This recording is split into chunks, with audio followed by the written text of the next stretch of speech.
Hi friends, இன்றைக்கி November 15 வெள்ளிக்கிழமை. இன்றைக்கி பாகியலட்சுமி சீரியலில் என்ன நடக்குது அப்படின்னு சொல்லிட்டு பார்க்கலாம். நல்ல விறுவிறுன்னு பரபரப்பாக இப்போ தான் பழையபடி பாகியலட்சுமி சீரியல் மூவ் ஆக ஆரம்பிச்சிருக்கு. ஸோ நேற்று வந்து பாக்யா வீட்டில் வந்து உண்டு இல்லைன்னு பண்ணிட்டு போகிறாங்க. கோபியை உங்களை நான் சும்மாவே விட போகிறதில்ல கோபிநாத் அப்படின்னு சொல்லிட்டு போகிறாங்க இல்லையா. அவங்க அந்த பக்கம் போனதும் இந்த பக்கம் கமலா வந்து ஆரம்பிக்கிறாங்க. வாயில்லா பூச்சின்னு இவளையா சொல்கிறாங்க, என்ன பேச்சு பேசிட்டு போகிறா பாரு அப்படின்னு சொல்கிறாங்க. என்ன கோபி இதெல்லாம் ராதிகா வந்து ஆரம்பிக்கிறாங்க. என்ன பண்ணி வச்சுருக்கீங்க அப்படின்னு கேட்குறாங்க. இல்லை நான் ஒன்றும் பண்ணலை அப்படின்னு சொல்கிறாங்க. ஒன்றும் பண்ணலன்னு மட்டும் சொல்லாதீங்க, நீங்கள் சொல்கிற அந்த பொய்யை வந்து நான் நம்ப மாட்டேன். பாக்யா ஹோட்டலில் வந்து ப்ராப்ளம் ஆகிடுச்சுன்னு சொன்னதுமே நான் உங்ககிட்ட கேட்டேன்னா இல்லையா, எனக்கு அப்பயே தோணுச்சு இதுக்கு நீங்கள் தான் காரணமாக இருப்பீங்கன்னு சொல்லிட்டு நான் நினச்சது சரியாக போச்சு. ஒன்றுமே பண்ணலன்னு அப்போ சொன்னீங்க, இப்போ இதுக்கு என்ன சொல்ல போகிறீங்க, உங்கள் மனசில் நீங்கள் என்ன தான் நினச்சிட்ருக்கீங்க அப்படின்னு சொல்லி கேட்குறாங்க. உண்மையை சொல்லுங்கள் அப்படின்னு சொல்லிட்டு கேட்கும்போது இல்லை அவள் வந்து எனக்கு என்னெல்லாம் பண்ணியிருக்கா, அதுக்கு நான் வந்து பழிவாங்க வேணாமா அப்படின்றாங்க. என்ன பண்ணாங்க சொல்லுங்கள், அவங்க என்ன பண்ணாங்க அப்படின்னு சொல்லிட்டு கேட்குறாங்க ராதிகா. என் அப்பா அம்மாவை என்கிட்டேருந்து பிரிச்சா, என் பசங்களை என்கிட்டேருந்து பிரிச்சா, என்னை வீட்டை விட்டு வெளியே போன்னு சொன்னா அப்படின்னு தான் சொல்கிறாங்க. அவங்க வீட்டை விட்டு உங்களை வந்து வெளியே போன்னு தானே சொன்னாங்க, அதில் என்ன தப்பு இருக்குது, அது அவங்க வீடு அப்படி தான் அவங்க சொல்லுவாங்க. அதே மாதிரி பிள்ளைங்களை உங்ககிட்டேருந்து யார் பிரிச்சா, உங்கள் அப்பா அம்மாவை யார் பிரிச்சா, பிள்ளைங்களை யார்கிட்டேருந்து யார் பிரிக்க பார்க்குறாங்கன்றது உங்களுக்கே நல்லா தெரியும் அப்படின்னு சொல்கிறாங்க. சரி அதெல்லாம் விடு, அப்போ எங்கள் அப்பா இறந்தப்போ என்னை எந்த கடைசி காரியமும் பண்ணவில்லைல்ல, அவள் தான் நான் கொல்லியே வச்சா, அதுக்கெல்லாம் நான் வந்து எதுவுமே பண்ணக்கூடாதா அப்படின்னு சொல்கிறாங்க. அதுக்காக நீங்கள் வந்து என்ன வேணால் பண்ணுவீங்களா, கொலை செய்கிற அளவு போவீங்களா நீங்கள்? அப்போது பாக்யாவை வந்து பழி வாங்குறதுக்காக நீங்கள் கொலை செய்கிற அளவுக்குலாம் போவீங்க. என்னை பற்றி மயு பற்றிலாம் உங்களுக்கு கவலையே கிடையாது.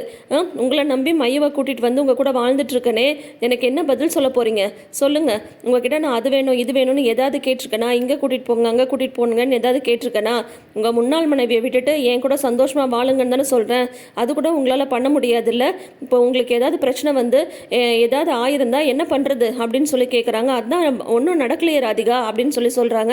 ஏதாவது நடந்திருந்தா சொல்லுங்கள், யாருக்காவது ஏதாவது நடந்திருந்தா அப்புறம் நீங்கள் வந்து உங்கள் பாட்டிக்கு ஜெயிலுக்கு போயிருந்தா நானும் மையவும் என்ன ஆயிருப்போம், அதை பற்றிலாம் உங்களுக்கு அக்கறையே கிடையாது அப்படி தானே அப்படின்றாங்க. ஏய் மாப்பிள்ளையை கொஞ்சமாவது புரிஞ்சுக்கூட, நீ சும்மாரு, இந்த விஷயத்தில் நீ ஏதாவது தலையிட்டனா அப்புறம் அம்மான்னு கூட பார்க்க மாட்டேன், உண்டு இல்லைன்னு பண்ணிடுவேன் அப்படின்னு சொல்கிறாங்க. இல்லை ராதிகா அது வந்து சும்மா இருங்க, பாக்யாவை வந்து பழி வாங்குறதுக்காக நீங்கள் எந்த எல்லைக்கு வேணால் போவீங்க, கொலை செய்கிற அளவு கூட போவீங்க, அது எல்லாத்தையும் பார்த்துக்கிட்டு நீங்கள் பண்ணுறதுலாம் ரைட்டுன்னு நானும் மையமும் கூட இருக்கணும்னு நினச்சிட்டு இருந்தீங்களா? என்னையும் மையவும் நீங்கள் வந்து சந்தோஷமாக இருக்கவே விடவே மாட்டிங்களா? எப்போ பார்த்தாலும் பாக்யான்னு பாக்யாவை பற்றியே நினச்சிட்டு இருக்கீங்க அப்படின்னு சொல்கிறாங்க. உடனே வந்து கோபி வந்து ராதிகாவை சமாதானப்படுத்த கிட்ட வந்து வராதிங்க, என் பக்கத்துலேயே வராதிங்க, என்னை வந்து தொடாதீங்க, இதுக்கு மேலே நீங்கள் ஏதாவது பேசுனீங்க அவ்வளோதான், நான் மனுஷியாகவே இருக்க மாட்டேன், அவள் என் மூஞ்சிலேயே முழிக்காதீங்க, என் பக்கத்துலேயும் வராதிங்க, என்கிட்டையும் பேசாதீங்கன்ட்டு நல்லா வறுத்தெடுத்துட்டு கத்தி விட்டுட்டு போயிடுறாங்க. என்னத்த இது, அந்த பாக்யா வந்து அப்படியே ஒன்றுமே தெரியாத ஊமை மாதிரி மூஞ்ச வச்சுட்டு அவள் எது பண்ணாலும் எது சொன்னாலும் எல்லாரும் பேசாமல் இருக்காங்க. ஆனால் என்னோட உணர்வுக்கு மதிப்பே இல்லையா அப்படின்றாங்க. விடுங்க மாப்பிள்ள, உங்களோட மனசு என்னன்னு எனக்கு புரியுது, ஆனால் ராதிகாவுக்கு புரியலையே, என்ன பண்ணுறது அப்படின்றாங்க கமலா. அடுத்து பார்த்தீங்கன்னா எழில் வந்து அவங்க அம்மா அப்பா பார்க்குறதுக்கு ரெஸ்டாரண்ட் வந்து போனார் இல்லையா. ரெஸ்டாரண்ட் போகிறாங்க, அங்கே பாட்டி வந்து உட்காந்துட்ருக்காங்க. அப்போ செல்வி வராங்க. செல்விக்கு வந்து எழிலை பார்த்ததும் கோவம் தான் வருது. இருந்தாலும் வாங்க தம்பி அப்படின்றாங்க. செல்வி வந்து உண்மையை சொன்னால் மட்டும்தான் இந்த செழியனுக்கும் இணையாக்கும் தெரியும்னு நினைக்கிறேன். எழில் வந்து ஏன் தான் அமைதியாக இருக்காருன்னே ஒன்றும் புரியல. இப்போ வந்து பாட்டிக்கிட்ட வராங்க. எழில் வாடா, உன்னோட படப்பூஜெல்லாம் நல்லா நடந்ததா அப்படின்னு சொல்லிட்டு கேட்குறாங்க. நடந்தது பாட்டி அப்படின்றாங்க. இன்னும் நீ வந்து உங்கள் அம்மா மேலே கோவமாக தான் இருக்கியா அப்படின்னு சொல்கிறாங்க. அம்மா மேலே நான் கோவமாக இருக்கணா அப்படின்னு சொல்லி கேட்கும்போது, ஆமாம் நேற்று உன்னோட படப்பூஜையில் வந்து பாக்யா கலந்துக்காமல் விட்டுட்டால, அதனால நீ வந்து அவன் மேலே வருத்தமாக தானே இருப்ப. என்னதான் எத்தனை பேர் வந்திருந்தாலும் உனக்கு உங்கள் அம்மா வந்திருக்கணும்னு தானே தோணிருக்கும். என்னடா பண்ணுறது, இங்கே வேற ஆயுத பூஜை ஆர்டர் எடுத்துட்டாளா, அதனால பயங்கர வேலை, அதனால தான் அவளால் வர முடியாமல் போயிடுச்சு, அதுக்காக நீ கோச்சிக்காதடா எழில் அப்படின்னு பாட்டி வந்து சொல்கிறாங்க. இப்பயும் எழில் வந்து வாயை திறந்து நடந்த விஷயத்த சொல்லவே மாட்டேன்றாரு, அமைதியாக இருக்காரு. அம்மா எங்கள் பாட்டி அப்படின்னு சொல்லிட்டு கேட்குறாங்க. அவள் எங்கேயோ வெளியே போயிருக்காடா, எப்போ வருவா தெரியல அப்படின்னு சொல்லிட்டு சொல்கிறாங்க. ஆர்டர்லாம் நல்லபடியாக முடிஞ்சதா பாட்டி அப்படின்னு சொல்கிறாங்க. எல்லாமே நல்லபடியாக முடிஞ்சது, நைட்டு ஃபுல்லாக நாங்களும் இங்கேயே தங்கிட்டோம். ஆர்டர் முடிஞ்சதோட மட்டும் இல்லை, அந்த பக்ரீத் பிரியாணி ஆர்டரில் பிரச்சனையாச்சுல்ல, அது எப்படின்ற விஷயமும் தெரிஞ்சு போச்சு அப்படின்னு சொல்கிறாங்க. என்ன பாட்டி சொல்கிறீங்க அப்படின்னு சொல்கிறாங்க. எல்லாத்துக்கும் காரணம் நான் ஒருத்தனை வந்து பெற்று வச்சுருந்துக்கனே அவன் தான் அப்படின்றாங்க. என்ன சொல்கிறீங்க நீங்கள் அப்படின்னது, ஆமாடா இது எல்லாத்துக்கும் காரணம் உங்கள் அப்பா தான். உங்கள் அப்பா தான் அவன்கிட்ட வேலை செஞ்சுட்டு இருந்த ஒரு செஃப்பை இங்கே வந்து வேலைக்கு அனுப்பி அந்த செஃப் மூலயமா கெட்டுப்போன கறியை வந்து பிரியாணியில் வந்து கலந்துருக்காண்டா. இது எல்லாத்துக்கும் காரணம் வந்து உங்கள் அப்பா தான். பாக்யா வந்து அதை வந்து கண்டுபிடிச்சிட்டா அப்படின்னு சொல்லிட்டு சொல்கிறாங்க. உன்னே எழிலுக்கு செம கோவம் வந்துடுது. என்ன பாட்டி சொல்கிறீங்க, நிஜமாவா அப்படின்றாங்க. ஆமாடா, அந்த இங்கே ஒரு செஃப்பை வந்து வேலைக்கு சேர்த்தோம்ல, அவன் வந்து உங்கள் அப்பாவோட ஆளாம். இங்கே பாக்யாட்ட சம்பளம் வாங்கிட்டு அவன் வந்து உங்கள் அப்பாவுக்காக வேலை பார்த்துருக்கான் அப்படின்ட்டு பாட்டி வந்து சொல்கிறாங்க. அதை கேட்டதும் பயங்கர கோவம் வந்து, நான் இப்பயே வரேன் பாட்டி அப்படின்னு சொல்லிட்டு போகிறாங்க. எங்கடா போகிறேன்னதும், வரேன் பாட்டி, நான் ஒரு இடத்துக்கு போயிட்டு வந்துடுறேன் அப்படின்னு சொல்லிட்டு கிளம்பி போகிறாங்க. பார்த்தா இங்கே வந்து ஈஸ்வரி கிச்சன்ஸ் இருக்குல்ல, கோபியோட கிச்சன், அங்கே வந்து எழில் வந்து வெயிட் பண்ணிட்டுருக்காரு. கோபி வந்து கரெக்டாக அப்போ தான் உள்ளே வந்து வராரு. வந்ததுமே வந்து ஒரு புது ஆர்டர் வந்திருக்கு, செஃப்பை வந்து சீக்கிரம் ரெடி பண்ண சொல்லுங்க அப்படின்னு சொன்னது. இந்த பக்கம் திரும்பி பார்த்தா எழில் வந்து நிற்கிறாங்க. எழில் நீயா, என்னடா ஒரே ஆச்சரியமாக இருக்குது, அப்பாவை பார்க்குறதுக்கு முதல்ல இங்கே கிச்சன் வந்து வந்திருக்கு, எப்படி இருக்கு என்னோட கிச்சன், நல்லா இருக்கா அப்படின்லாம் கேட்குறாங்க. உங்கள் கிச்சன் நல்லா இருந்தால் எனக்கு என்ன, நல்லா இல்லைன்னா எனக்கு என்ன அப்படின்றாரு எழில். என்னடா என்னாச்சு உனக்கு, any problem, are you alright அப்படின்றாங்க.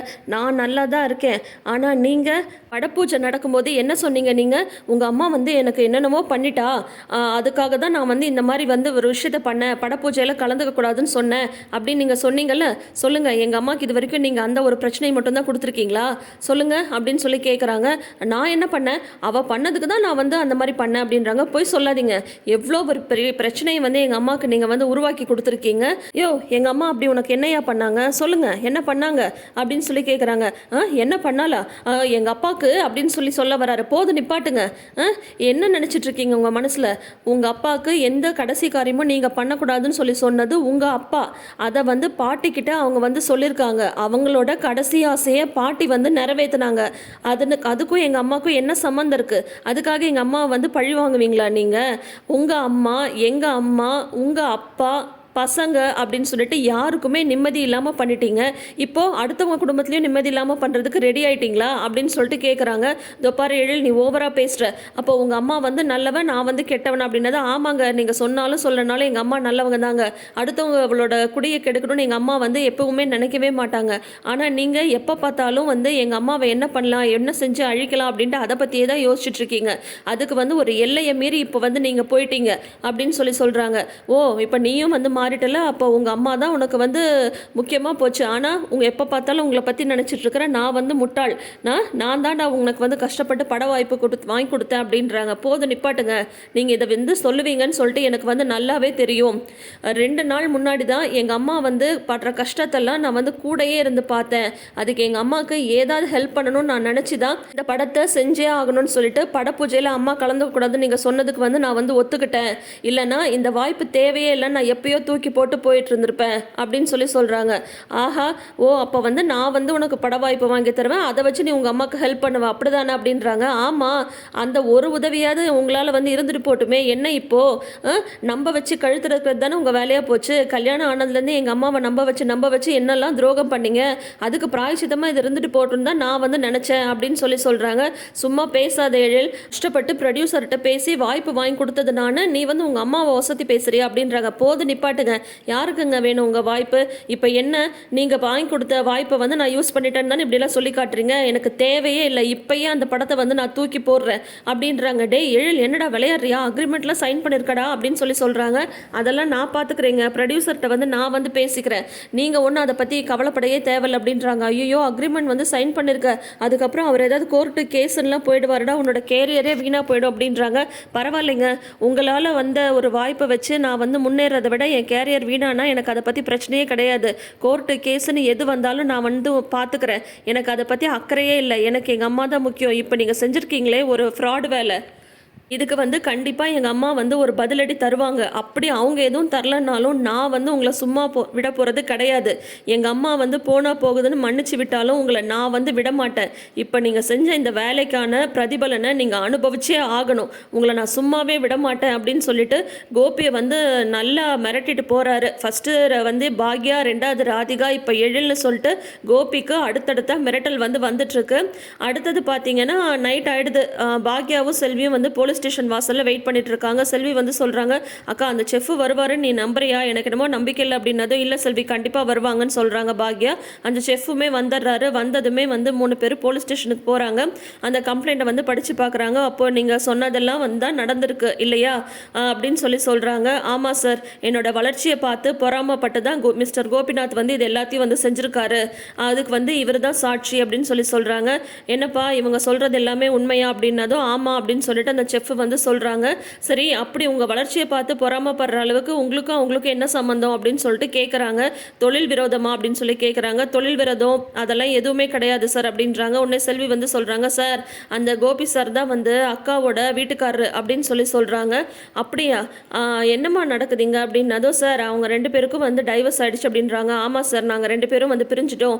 இருந்தாலும் எனக்கு வந்து அவர் ஏதாவது தொந்தரவு கொடுத்துட்டே இருக்காரு அப்படின்னு பாக்யா வந்து சொல்ல, ஏம்மா அவர் வந்து மறுபடியும் உங்க கூட வாழணும்னு நினைக்கிறாரா அப்படின்னு கேட்குறாங்க இன்ஸ்பெக்டர். அதெல்லாம் இல்லை சார், அவருக்கு ஏற்கனவே இன்னொரு கல்யாணம் பண்ணிக்கிட்டாரு அப்படின்றாங்க செல்வி.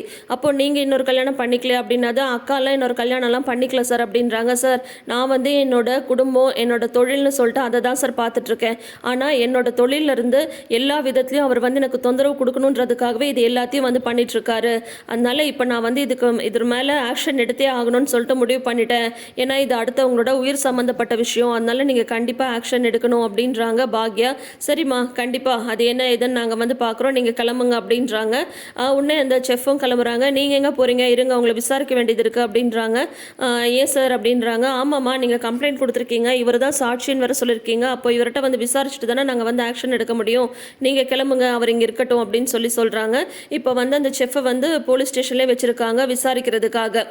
இப்போ பார்த்தீங்கன்னா நைட்டு வந்து ராதிகா வந்து ரூமில் உட்காந்துட்டு இருக்காங்க. மயு வந்து ஏன் மம்மி டல்லாக இருக்கீங்க அப்படின்னு சொல்லி கேட்குறாங்க. உடம்பு சரியில்லைன்றாங்க. அதெல்லாம் ஒன்றும் இல்லை அப்படின்னு சொல்லிட்டு இருக்காங்க. வேலை வந்து அதிகம், அதனால தான் மயு அப்படின்னு சொல்லிட்டு இருக்காங்க. அப்போ பார்த்தீங்கன்னா கோபி வந்து வராரு. கமலா தான் கதவை திறந்து விடுறாங்க. ராதிகா எங்கே அப்படின்னதும் உள்ளே இருக்கா அப்படின்னு சொல்கிறாங்க. உடனே கோபி வந்து உள்ளே போகலான்னு பார்க்குறாரு. ஆனால் கமலா வந்து அவர் ரொம்ப கோவமாக இருக்கா மாப்பிள்ள, இப்போ நீங்கள் பேசினா எதுவும் சரி வராது, நீங்கள் கொஞ்சம் பொறுமையாக இருங்க, நான் வந்து பேசி ராதிகாவுக்கு வந்து புரிய வைக்கிறேன், நீங்கள் பண்ணதில் என்னை பொறுத்த வரைக்கும் எந்த தப்பும் இல்லை அப்படின்றாங்க கமலா. அது எப்படி அந்த பாக்யா வரா அப்பாவி மாதிரி மூஞ்சி வச்சுட்டு அவள் எது பேசிட்டு போனாலும் எல்லாரும் நம்பிடுறாங்க, எல்லாரும் என்கிட்ட சண்டைக்கு வராங்க. ஆனால் என்னோட உணர்வுக்கு யாருமே மதிப்பே தரதில்லை. நான் சின்னதாக ஏதாவது பண்ணால் கூட உடனே எல்லாரும் சேர்ந்துட்டு என்ன தான் கேள்வி மேலே கேள்வி கேட்குறாங்க அப்படின்னு சொல்லிட்டு கோபி வந்து சொல்கிறாங்க. நீங்கள் உங்கள் நிலைமை என்னன்னு எனக்கு புரியுது மாப்பிள்ள, கவலைப்படாதீங்க, நான் வந்து அவட்ட பேசி எல்லாத்தையும் புரிய வைக்கிறேன் அப்படின்னு சொல்லிட்டு கமலா வந்து சொல்லிட்டு போயிடுறாங்க. உடனே கோபி வந்து என்னடா இது அப்படின்ற மாதிரி வந்து நின்றுட்டுருக்காரு. ஒரே எரிச்சலாக கடுப்பாக நின்றுட்டுருக்காரு. ஸோ இன்றைக்கி வந்து பாக்யா போலீஸில் கம்ப்ளைண்ட் கொடுத்துட்டாங்க. எழிலுமே மிரட்டிட்டு போயிருக்காங்க. ராதிகாவும் இனிமேல் பேசாதீங்க அப்படின்ற மாதிரி சொல்லிட்டாங்க. ஸோ நாளைக்கு வந்து போலீஸில் வந்து அரெஸ்ட் ஆக போகிறாரு கோபி, விசாரிக்கிறதுக்காக கூட்டிகிட்டு போகிறாங்க. அதுக்கப்புறம் ராதிகாவோட மூவ் எப்படி இருக்க போகுது, செழியன் இனியாவோட மூவ் என்ன எப்படி இருக்க போகுது அப்படின்றத பற்றி தான் நம்ம அடுத்த வீடியோவில் வந்து பார்க்க போகிறோம். தொடர்ந்து அப்டேட்ஸ்க்கு நம்ம சேனலை சப்ஸ்கிரைப் பண்ணி வச்சுக்கோங்க. நோட்டிஃபிகேஷன் பெல் ஐக்கானில் ஆல் சிம்பிள் கிளிக் பண்ணிக்கோங்க. தேங்க்யூ.